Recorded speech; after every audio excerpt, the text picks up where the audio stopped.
ازيكم عاملين ايه؟ لو أول مرة تشوفوا القناة أنا مصرية اسمي سما، متجوزة أمريكي اسمه كارل. محبتش أطول عليكم في انترو كده وقلت أوريكم بقى المنظر على طول كده وأنا بعمل لكم المقدمة. فإن شاء الله فيديو النهاردة هشارك معاكم كده روتين مسائي بسيط. ده كان أول مرة التلج يتساقط السنة دي وكده، فحبيت أشارك معاكم الأجواء. هو الفيديو ده اتصور كده في حوالي حوالي نص شهر 11 وكده، بس هو غالبا هينزل في شهر ديسمبر. هنا بقى بوريكم شكل الشارع وكده، هو للأسف ضلمة يعني. والتلج بيتساقط وكده والكلام ده، وهو على العربية كمان كتير، واحنا بقى نازلين من على السلم لازم نكون حذرين جدا لأن بعد الشر ممكن حد يتزحلق. للأسف الشديد اليوم اللي قبل ما يتساقط التلج نسيت يعني شباك العربية مفتوح، فالتلج تساقط جوه العربية فكانت مبلولة شوية، فكنت لازم أحط أكياس وحاجات وكده. فبوريكم بقى كمان التلج وهو بيتساقط وشكل التلج على الجراس وكده. يعني شكله سبحان الله مميز جدا. سبحان الله، شايفين بقى والتلج بيتساقط ب- وشكل التلج كده، عارفين اللي هو رسمة التلج شفتها كده على الإزاز. كده نضف بقى جزء ولسه بينضف الجزء التاني. الموضوع يا جماعة سبحان الله فعلا كل حاجة وليها وجهين، يعني حلو ووحش. تصوروا بقى ان لازم خلي بالكم كل شوية نطلع ننضف التلج بالليل علشان ما نتحبس في التلج، لان ممكن نتحبس. ممكن تبصوا يعني ممكن نلاقي بقى التلج خلاص ارتفع واتحبسنا منعرفش نطلع العربية.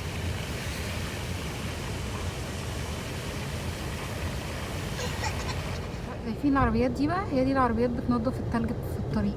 مش عارفه ملحقتش اصورها بس اللي هي منوره هناك دي لازم بينضفوا الطريق ده الاسفلت، عشان الناس يعني ما يحصلش حاجات بعد الشر وكده. هنا بقى وصلنا خلاص عند السوبر ماركت، فقلت كده اوريكم شويه الاجواء برضو عند السوبر ماركت عامله ازاي. وده العربيه بقى برضو حتى بعد ما نضفناها عشان واحنا ماشيين في الطريق برضو تساقط عليها تلج تاني.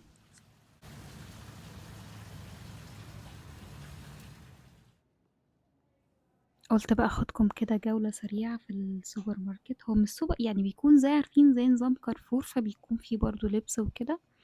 تمام. فقلت بقى اخدكم بقى في جولة سريعة كده بحيث برضو تشوفوا الأجواء بقى الشتوية والحاجات الخاصة بس موجودة، بتكون بس موجودة في الشتاء. يعني هنا مثلا ده لبس عليه بقى حاجات شتوية وكده، وأشكال شتوية وأشكال التلج وكده. دي بيجامات وكده. يعني مختلفة بقى في الكثافة بتاعتها، يعني اللي هي بتدفي قوي بتدفي نص نص، لأن زي ما انتوا عارفين هنا لازم بيكون نظام التدفئة شغال، فعادي ممكن الواحد يلبس حاجة خفيفة. وفي برضو التقيل وكل حاجة، يعني في تنوع.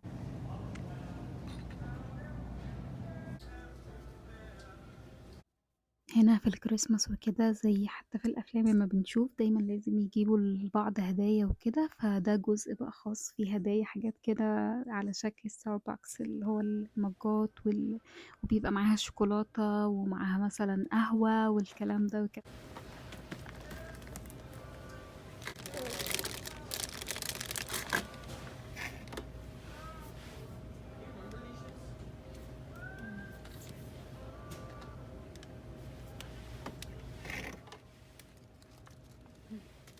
المج ده كيوت قوي على شكل غزالة.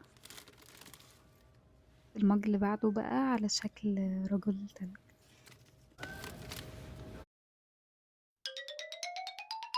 حابة أسمع رأيكم في التعليقات، هل بتحبوا بقى الجولات في السوبر ماركت والكلام ده وكده أو في المحلات بشكل عام ولا لأ؟ يعني علشان أنا بشاركها معاكم كنوع من إن أنا بشارك معاكم ثقافة المكان هنا. بصوا ده الكرانبيري ده بيعملوه حاجة كده في عيد الشكر. هبقى أعمل لكم، وأكيد الفيديو بتاع عيد الشكر هينزل الأول إن شاء الله. أصور لكم فيديو عن عيد الشكر وأكيد هيكون نزل بالفعل. ده مهم جدا في عيد الشكر، وده مش ودي حلويات بقى للكريسماس، لكن عيد الشكر على فكرة هو حاجة وطنية ملهاش علاقة بحاجة دينية. حبيت كده اوريكم برضو لمحة سريعة عن الوجبات الجاهزة هنا. يعني بصوا بتبقى متنوعة بشكل كبير جدا، فيها الفطار والغدا والعشاء وكل حاجة. لو انتوا حابين ان انا اعمل لكم فيديو مخصوص عن الاكلات الجاهزة هنا، لان هم هنا يعتبر مش بيطبخوا زينا، يعني بيكون معظم الاكل سهل جدا عليهم ان هم بيعملوه تسخين او اللي هو الطبخ يدوب بس تسوية بسيطة كده يعني. بعد بقى ما روّحنا البيت كان عندي شوية حاجات مهمة لازم أعملها على اللابتوب، فحاولت إن أنا أخلّي أشلي شوية مع الكار. the book from all the way to the other, from near the TV to this sofa. Like she took the book all the way, just for Daddy to read. Green grass grew all around. EP? It's a rabbit. These are pets. Yeah, do you like them? These farm animals. الدنيا بقى برد وكده، فرُحت أجيب حاجة أتغطى بيها وأشوف أشلي وأسخّن الشاي بتاعي، كده يعني.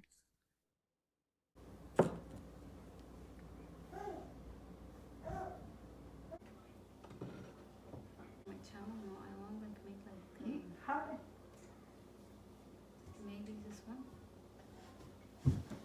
She wants mommy. Oh, she wants mommy. كنت باخد رأي كارل وكده في يعني في شوية حاجات على اللابتوب. أشلي طبعًا حبِّت إن هي تشاركنا وكده، فقُلت خلاص أكمّل بعد ما هي تنام. حبيت بقى يعني إن أنا أعمل عشا خفيف وكده، فالtoast حمّرته الأول حمّصته معلش قصدي في القلاية الهوائية، أو ممكن في الفرن بقى على حسب ما أنتم تحبّوا، بيبقى طعمه تحفة. والأفوكادو بقى باجيبه كده وأقطّعه وبعدين أهرسه مثلًا عليه طماطم بسيط، أحيانًا باحط كمان بصل أحمر ورشة بقى ملح وزيت بسيط، مش كل الأوقات باحط زيت، بيكون زيت زيتون بس المرّة دي حطيت زيت أفوكادو. التوابل بقى استخدمت Pickle seasoning وأنتم بتعملوا عليها بحث وكده بيبقى طعمها حلو جدًا، ممكن أبقى أعملها لكم في مرّة كمان لو مش عندكم جاهزة.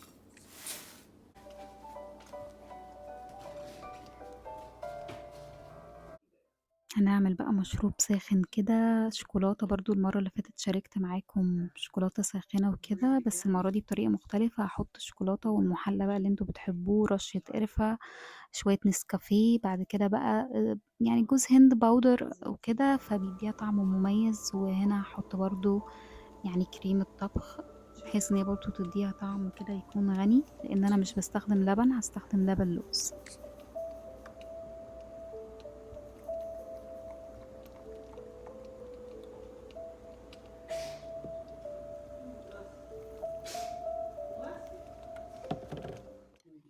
لازم بقى أقلّب المكونات كلّها كويس جدًا، جدًا.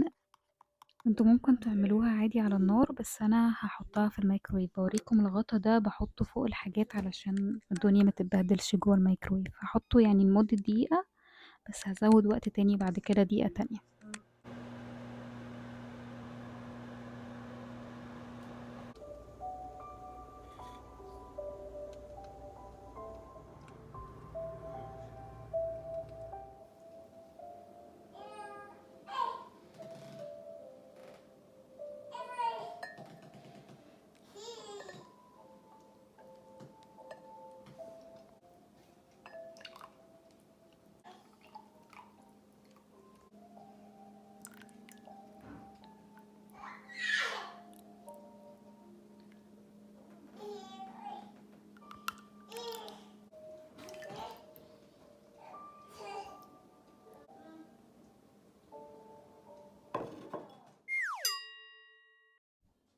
طبعًا بقى شغل البيت كتير كل يوم من ضمنه يعني غسيل المواعين، أنا باغسل بصراحة الحاجات اللي أنا محتاجاها دايمًا على إيدي، بس مرّة أو مرّتين في الأسبوع في حاجات كده لازم تتغسل في غسالة الأطباق، باختار لها برنامج كثيف عشان التعقيم.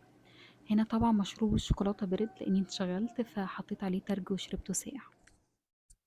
بما إن أكتر حاجة بناكلها في الحياة هي الفراخ، فقُلت كده أجرّب أعمل أي حاجة من دماغي جديدة، فقطعتها كده شرايح رفيّعة وحطيت عليها بقى توابل ورشة زيت وحطيتها في القلاية الهوائية، باكلها بقى مع كاتشب، مع مايونيز، مع أي صوص، بتبقى تحفة جدًا وتجديد في نفس الوقت.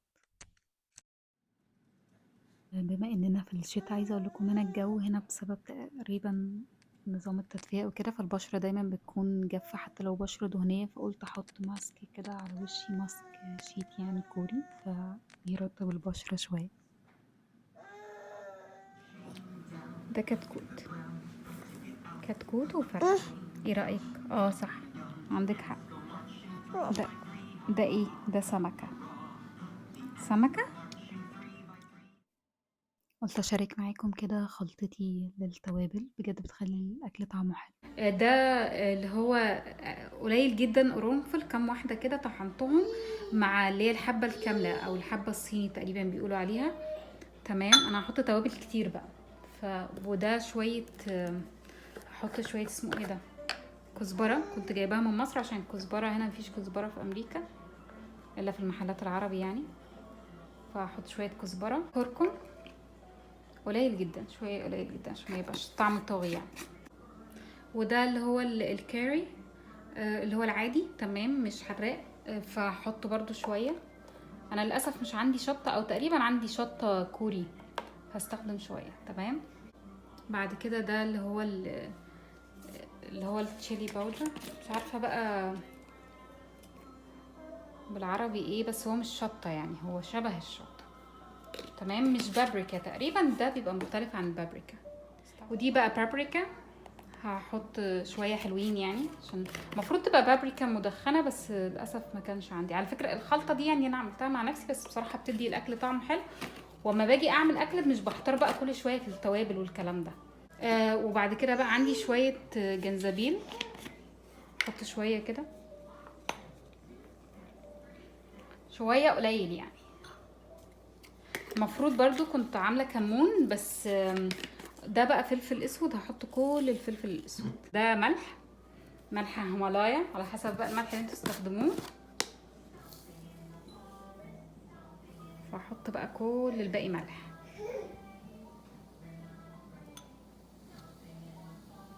كل الباقي ملح، لان هو اصلا الاساس ان هو كانه ملح متبل يعني.